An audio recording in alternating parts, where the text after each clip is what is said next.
Since ancient times, when first gestures changed into language, communication and cultures developed into different directions, and language has changed and transformed during years.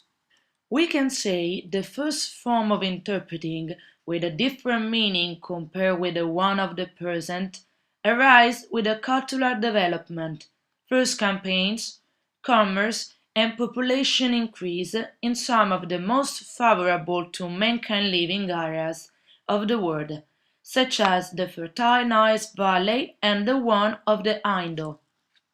Most ancient sign of interpreters has been found in descriptions on the 6th dynasty of Elephantinus tombs. We are in the 3000 BC.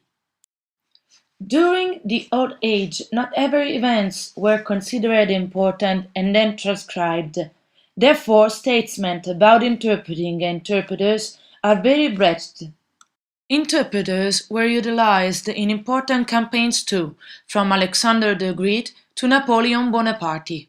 Interpreters were fundamental everywhere there was development, commerce, and relationship within communities, for example on the Silk Road or along the caravan routes. We have an increase in statement about the use of interpreters during the late Middle Ages. We have the stories about interpreting during the Crusades. In effect, on the first years of the 12th century, Pierre de Bois, a French lawyer, recommended to the king to found a school of Oriental language to help Muslims and Christians to understand each other. Interest in languages has grown during the age of big discoveries and explorations, and obviously during these periods we also have an increase in the documentation about interpreters and interpreting. Greater discoverers use natives as interpreters, as Cristoforo Colombo did in 1492 and during all his travels. Interpreting wasn't considered a real profession, but a peculiarity requested from everyone, from poor to rich people. Interpreters were soldiers, slaves, or natives. One of the most ancient notes about interpreting as a job is written in the 1680s Recopilación de Leyes de las Indias, with some rules and aspects of interpreting as profession. Another important phase for the development of interpretation is the birth of different religions. Jews use interpreters for many centuries to interpreting and mediating from Aramaic to Hebrew and vice versa. We can say that in a synagogue there was the need of consecutive interpreting for the first time in history. We are in the 538 BC. Even in the Holy Bible, in the Corinthian section, we have parts talking about interpreting as talent. To each individual, the manifestation of the Spirit is given for some benefit. To one is given through the Spirit the expression of wisdom, to another the expression of knowledge according to the same Spirit, to another faith by the same Spirit, to another gifts of healing by the one Spirit, to another mighty deeds, to another prophecy, to another discernment of spirits, to another varieties of tongues, to another interpretation of tongues. But one and the same Spirit produces all of these, distributing them individually to person as he wishes. Interpreting has been recognized as a profession during the first years of the 20th century.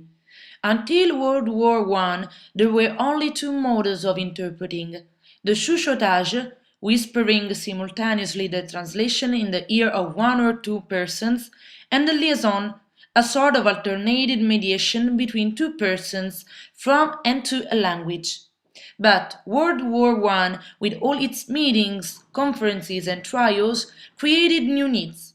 These needs give birth to consecutive and simultaneous interpreting. Simultaneous interpreting became an official kind of interpretation only with the Nuremberg trials, from November 1945 to October 1946, created to judge and punish Nazi criminals of war. During this event, the figure of the interpreter was fundamental, and one of the pioneers of modern interpreter, Léon Douster, coordinated the interpreting service during the trials. He had to organize an enormous working group. He hired interpreters without experience in this kind of interpreting, so they had to learn and practice directly in the field. Every interpreter worked live and to use his mother tongue. It was always used simultaneous interpreting. On the other hand, consecutive interpreting was used for those interrogatories leaded out of the courtroom and to resolve emergency situations. This event represents the birth of the modern interpreting. The conclusions of this little research are a lot, and it is hard to put them into few words, so I would like to analyze a thing or two. First, the interpreter is fundamental not only for his position or for his making translations. The interpreter exists since ancient times, maybe with different names, but he has always been there. Nowadays, the figure of the interpreter is inalienable, even if there is the trend to mechanize everything, introducing new technologies. A machine can't substitute an interpreter, ever. The second thing I would say is that probably the interpreter is the most hard and competitive profession existing in the world, extremely elitist, only for few selected, and demands always the best, linguistic and communicational speaking.